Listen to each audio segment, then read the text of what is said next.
There will not be a winless record in series finale games this year for the Cardinals. Book it. Well done. Well, you can book it. Yeah, because they won a series finale, and it was a rubber game, which makes it even better. Does it really feel like the Cardinals won this series, though? Like they did, objectively? No, not at all. They took 2 of 3. Not. But, yeah, it's with the way the middle game went. They lost the run differential, that's for sure. Good thing that doesn't count for anything. Yeah, it doesn't actually, but it was ugly, man. So to have Monday go the way that it went, very exciting. Working through some of the issues offensively, pitching did enough to keep you there, and it was a very team-oriented win. And you're like, okay, what's the response to that going to be on Tuesday night? There wasn't one. It was so bad in every facet of the game, and the vibes couldn't have been worse. And then to come out and you kind of could, again, feel like you could write the script of, here we go again, Jordan Montgomery. How many Cardinals fans wanted to see the Cardinals try to sign him back in free agency this offseason? They didn't do it, and he's going to be the one to shove against you and ruin the series, ruin the mood for the next 51 hours before the Cardinals take on the Mets in New York, because there's no game tomorrow. So all of that was in play. And again, for the first handful of innings today, kind of felt that way. But the offense comes through. They get to Montgomery. They add on later on to the bullpen, against the bullpen, rather, and get the win. Oh, thank goodness everybody can calm down. For at least for now, for the rest of this couple of days as they go over to New York and try and keep things going. It just, yesterday was, I don't think we can call it an anomaly. Most of these games are anomalies when just one side shows up and the other just falls flat.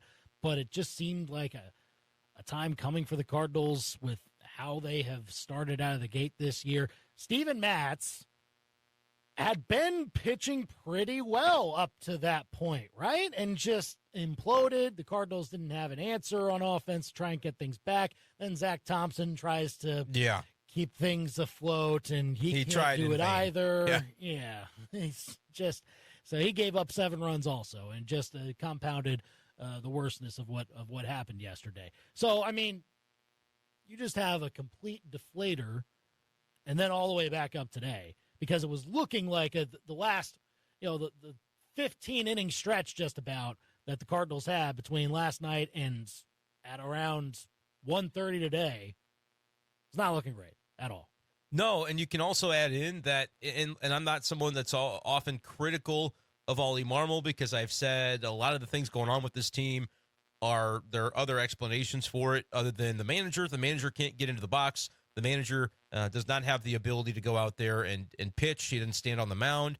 But I thought last night Ollie Marmol kind of misstepped with the way that he talked about Steven Matz's outing, because he said, well, to be honest with you, I feel like he had one of his better starts and just, gave up the walk and a couple things happened. But like the couple things end up really being what marks that start up for Steven Matz, and it's not acceptable things that he did. He walked 2 guys in a row ahead of a power hitter. Christian Walker ends up hitting a 3-run homer on a very poor pitch by Matz that was over the middle of the plate, 84-mile-per-hour changeup. That it's either got to be a different pitch or a better location or both. So, like, those are things that happen, and I feel like there's a little bit too much of he just kind of this vibe from Cardinal fans that, there's always this excuse or this reason that things didn't go well.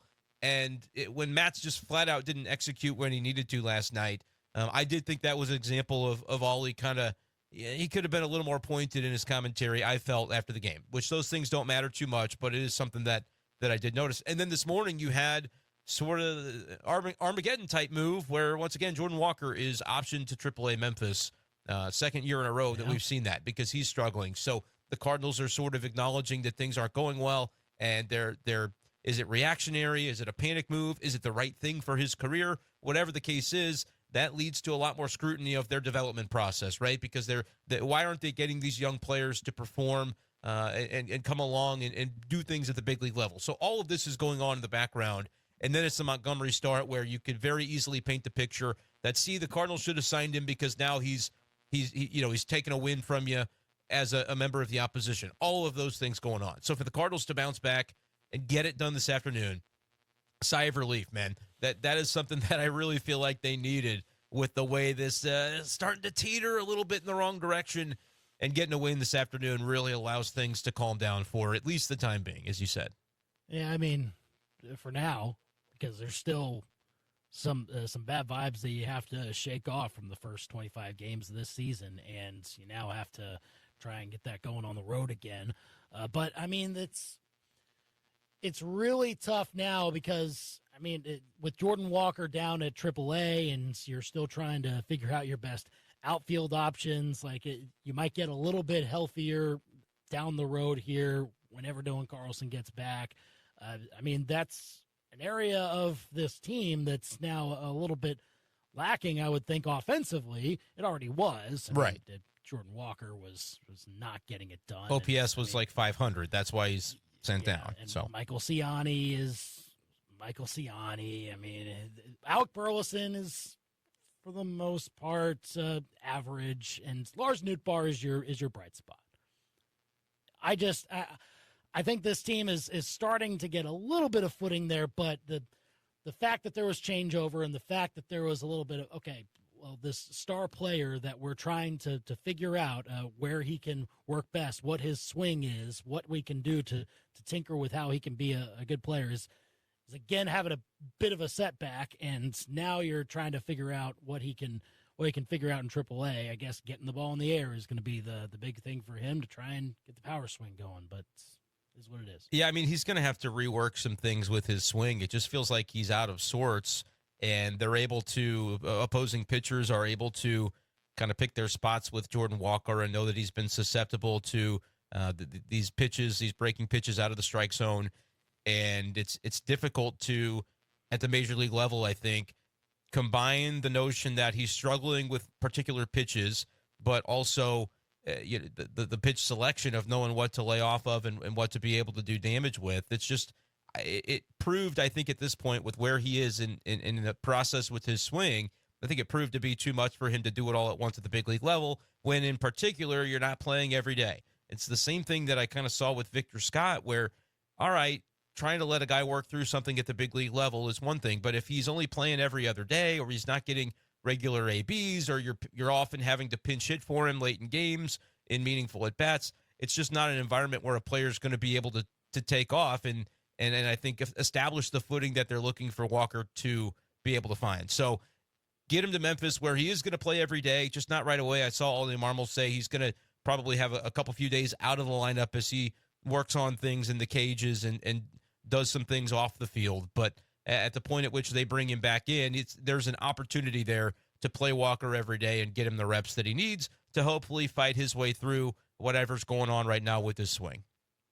875 KTGR. Cardinals get the win today after the blowout loss last night. So for now, things feel better. For now, they can have a happy flight and get things back over to New York. Hooray. And I think everything's fine. I think one of the guys having a pretty darn happy flight has got to be Wilson Contreras, after being one of the key guys to break through against Jordan Montgomery this afternoon. And I do mean specifically against Jordan Montgomery, if you're Wilson Contreras, and you can think back to some of the things that happened last year in his early days as a Cardinal catcher, and what's going on. These pitchers are having issues with Wilson Contreras, and look at that. Jordan Montgomery never seems to throw to Wilson Contreras. I wonder what's going on there. I'm just saying, I think Wilson probably felt pretty good about driving in. Was it really? I mean, do we know for sure that it was Jordan Montgomery that was kind of the spurn of that? Or there were multiple pitchers on that team last year, Andy. There wasn't just one pitcher. But no, I get it. You could go back. I mean, if you wanted to, you could go back through the game logs and see how many times Wilson Contreras caught Jordan Montgomery for like the months after he was installed again as the catcher. Remember, there was that period in early May where he was not the catcher. They said, we're going to take a break. We're going to bench him a little bit. He'll DH for a little bit. At first, they said he'd play outfield, which they never actually did. But they said, he's going to DH for a little bit as we kind of work through some things. And what those things were at the time, wasn't really clear. But then it sure would seem like every fifth day when Jordan Montgomery was out there, Andrew Kisner would be catching him. And there's only so many times that you can ask, and it did seem to line up this way a lot, but Ollie's answer was usually like, oh, wow, Kisner and Montgomery again. Is that just a preference thing? What's going on there? Well, we want to get Kisner's bad in the lineup against a lefty on the other side, which, again, that did line up serendipitously, perhaps, a number of times for the Cardinals last year. But come on. I mean, you can go look through the game logs. You can see a number of times where this happened. Here's another element of it, right? And again, this is not me reporting anything, but it's dot connecting. We can connect these dots. Last year, we didn't really know what was going on with Wilson Contreras and why the Cardinals were kind of calling him out the way that they did, right? It was very needlessly public, it felt like, with a lot of it. But yes, I think it was early June. The Cardinals had played the Yankees or whatever the case was. And you remember how it came out that Michael Kay, announcer for the Yankees, said, well, he was talking to a lot of the Cardinals people and found something out about what was going on with Contreras. You remember this last summer? A little bit, yeah. Ringing a bell? Okay, so let me bring you back. What he had said was that after talking to, he said a lot of people with the Cardinals, Michael Kay of the Yankees, right, announcer for the Yankees, said, talking to people with the Cardinals, it seemed like what was going on is Contreras at times was calling maybe for pitches on the pitch com that those particular pitchers didn't throw, and it was driving pitchers crazy. That was the little blurb that Michael Kay threw out there. It's like, okay, nobody knew the information before that. I wonder how Michael Kay could have possibly come up with that information. That's all I'm saying. Right. Yeah. It's not that there were it's not that there were any pitchers on the Cardinals staff that maybe had a prior history with the Yankees or anything like that. That I don't think it could have been anything like that, obviously. But, if it were, I'd have to go dig back into last year's team and see if there happened to be anybody that was maybe on the Yankees at one point in time, conceivably could have had a relationship. Well, there's no, I don't think that's ever been the case. Oh, wait. You think of someone? Oh, wait. Did you think of anybody? Who did you come up Jordan with? Montgomery. Oh, cat. again, Wow. now listen. Don't put words in my mouth. I'm not saying that happened. And I don't know, and I'm having fun and being facetious, but to be serious, I don't know for sure that happened, but you can connect some dots, can't you? And so. Right, yeah. And look, I think Wilson got a bad rap last year. The Cardinals had expectations of things that he should have been doing behind the plate, whatever that was, whatever that looked like to be the Cardinal franchise catcher, because Yadier Molina had set that standard for a long, long time. But I think the Cardinals, where they were a little naive, is they didn't even really know what that meant. So many things just happened because Yadi made them happen that maybe the Cardinals didn't fully appreciate what that was going to look like when you bring a new guy in. And it's not really fair to hold a new guy to that standard if you don't kind of lay out what those expectations are. That's a little bit of what I think was going on last year. And it doesn't help if you've got pitchers on a team where a team really needs to be rallying around its new franchise catcher, and that guy feels like he's on the outs. And so, I don't know. Yeah, I'm just saying. I don't know. I'm not saying, I'm just saying. I think Wilson was glad to come through today in the clutch against Jordan Montgomery and score the didn't want you anyways, Montgomery. The go-ahead run. And again, people were like, well, why wouldn't the Cardinals re-sign Jordan Montgomery? Why don't they at least make him an offer? Well, Scott Boras' fault. Well, but also, couldn't there just be a world in which it's kind of mutual, that you can look back and go, it's mutual that maybe everybody just go in a new direction? A guy, yeah. So that's all I'm saying. Wilson is having a happy flight. That's it. That's all I'm saying. I like that. Revenge. I like that for him. No, I didn't say vengeance. I didn't say vengeance. I just said retribution. He's There's glad. Never been anything like that. Fire from on high. He's raining glad down. to have been able to contribute to a Cardinal dub. That's all. It Holy doesn't really matter fury. who's on the other side. And that's all. No, I completely agree with you, Brendan. There's never, ever been revenge in baseball, ever. I don't think so. I can't recall ever a time. I'm here for the Wilson Contreras kind of vibes tour, because he is the kind of guy that a team could and should rally around, and he's hitting the cover off the ball this year, one of the few Cardinals that can claim that. And he's an energy guy. He's a glue guy. And last year it's like they didn't use their glue. They weren't open-minded to using him as the glue guy that I think he now can be a little bit more in that clubhouse. That's all. Well, and I like that for him. And you should like it. Cardinals fans should like it. He's got the bat right now to prove it, and like one of the best bats right now in the Cardinals lineup, one of the most consistent at the moment, which you would have hoped that guys like Goldschmidt and Arenado and Nolan Gorman were there. And Goldschmidt had a good day today. He was 2 for 4. Yeah, he's coming around. He had a real nice swing on a double early in the game. First double of the year, I believe, for him. And it was a good swing. So good job by Goldie or Goldman. Either way. There you go. Yeah, both of those guys. Well done. But the Cardinals, again, they've got a couple days now to stew on this, and at the Mets this weekend for a 3-game series Mets. to try and get things back. Mets. Remember that what was that Frank Thomas? Where he said Mets, talking about the World Series. What's a quote on the post-game show? You remember this on TV? Which Anybody know what I'm talking about? He's just yapping. No, it was after. I think it was what maybe year was even that? after the World Series. Didn't the Royals? The Royals and Mets, the Mets? World Series? Yes, Yeah. that was the World Series, yeah. I remember that. He said Mets have nothing to hang their head about except they didn't play that well and they gave away this World Series. I think that was the. I think that was the quote from Frank Thomas. You don't remember this? I don't remember We'll find this. it. We'll No. find it during the break. I mean, We'll find it during the break. It's going to be, yes. Every time I hear That's- Mets, I just can't. Mets, it's just the Yeah, way. I'll they find were it. very good, other than being very, very bad. I'll find the quote for you. We'll play it.